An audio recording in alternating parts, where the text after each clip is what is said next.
Pelatih Timnas Brasil U17, Filipe Leal, mengomentari keputusan pemain diaspora, Welber Halim Djardim, membela Timnas Indonesia U17 di Piala Dunia U17.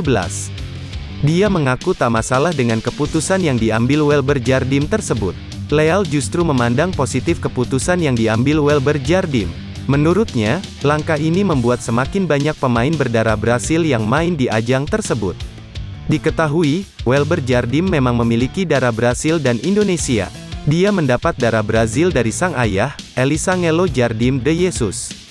Sementara ibunya, Liliana Halim diketahui berasal dari Banjarmasin, Indonesia. Welber Djardim sendiri lahir di Indonesia. Tetapi, pemain berusia 16 tahun tersebut besar di negara sang ayah, yakni Brasil. Itu adalah kehormatan yang luar biasa buat kami, Brasil, karena ada satu pemain yang kelahiran Brazil, tetapi punya darah Indonesia juga yang akan memperjuangkan karirnya. Dia akan bermain dengan seragam tim nasional Indonesia, kata Leal. Leal pun mendukung penuh Welber Djardim di Piala Dunia U17.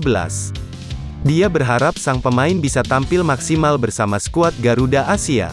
Kita akan ucapkan selamat buat dia dan semoga dia sukses dengan Timnas Indonesia, ujar Leal.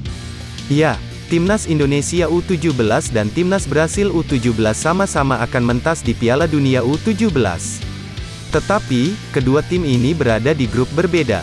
Timnas Indonesia U17 masuk grup A bersama Panama, Ekuador, dan Maroko. Sementara Timnas Brasil U17 tergabung di grup C bersama dengan Inggris, Iran, dan Kaledonia Baru. Grup C akan berlaga di JIS Jakarta International Stadium. Sementara itu, seluruh laga grup A akan digelar di Stadion Gelora Bung Tomo, Surabaya. Kini, menarik menantikan kiprah kedua tim. Apalagi, Timnas Brasil U17 sendiri berstatus juara bertahan di Piala Dunia U17 ini.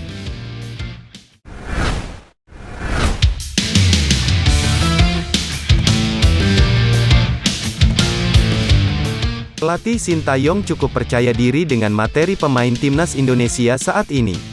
Sin sebelumnya sudah membangun pondasi yang cukup matang sejak ditunjuk sebagai juru latih skuad Garuda. Manuver yang paling terlihat adalah dengan memberikan kepercayaan penuh pada pemain-pemain muda yang masih memiliki jiwa petarung di lapangan. Mata jeli pelatih asal Korea Selatan ini memberikan sentuhan penting dengan melalui latihan fisik yang keras. Selanjutnya, pemain-pemain keturunan yang membela skuad Garuda menjadi kombinasi solid yang mampu membawa performa timnas semakin membaik. Dari pengamatannya, pemain Indonesia sebenarnya memiliki potensi. Namun, dia menilai bahwa mereka sempat menunjukkan mental yang kurang solid dalam beberapa kesempatan. Setelah proses yang panjang, dia meyakini bahwa timnas Indonesia akan jadi kuda hitam di Piala Asia 2023. Mungkin Indonesia bisa muncul sebagai kuda hitam di Piala Asia kali ini. Kelemahan dari pemain Indonesia yang ada saat ini adalah mereka agak tenggelam dalam rasa kekalahan daripada masalah teknik, kata Sintayong.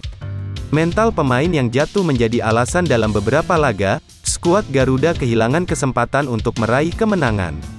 Mengatasi masalah ini, Sintayong terus memberikan materi fisik yang keras saat menggelar pemusatan latihan.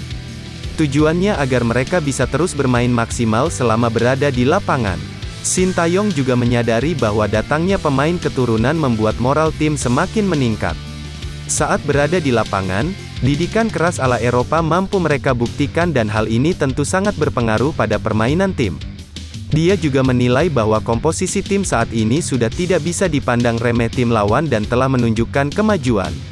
Banyak pemain naturalisasi yang menghapus kekurangan tersebut. Seolah jadi angin segar, skema permainan yang diinginkan berjalan sesuai rencana dengan kondisi pemain yang cukup prima hingga akhir laga. Jadi, bisa dibilang Indonesia sudah menjadi tim yang jauh lebih menakutkan dari sebelumnya, pungkas Sintayong.